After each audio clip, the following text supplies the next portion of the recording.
Let's dive into division. 256 divided by 2. Hey super math stars! If you're having fun learning with me, give this video a big thumbs up and subscribe to Let's Stud for more awesome math adventures. Alrighty, let's start dividing 256 by 2. First up, we look at the digit 2. We're using the first digit, 2, to start our division adventure. How many times does 2 fit into 2? It fits exactly 1 time.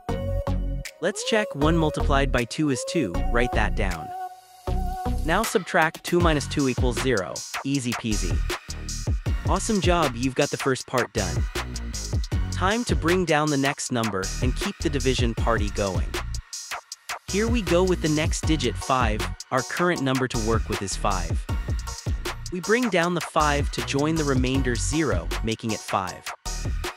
How many times does 2 go into 5? It goes in 2 times with a little left over. Let's multiply 2 times 2 equals 4, write 4 below the 5. Subtract 4 from 5, what do you get? It's 1. Fantastic work, you're doing so great.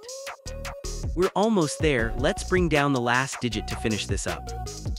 Last but not least, we bring down the 6, our new number is 16. We combine the remainder 1 with the 6 to make 16. What's 16 divided by 2? Think of your 2 times tables, it's 8. Time to multiply. 8 times 2 equals 16, perfect. Subtract 16 from 16, we get 0, no remainder this time.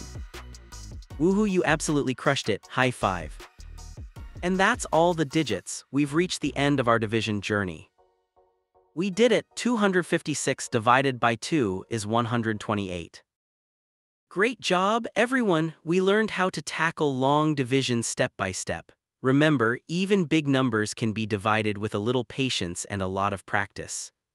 You're all math whizzes, keep practicing and exploring. See you in the next video on Let's Stud.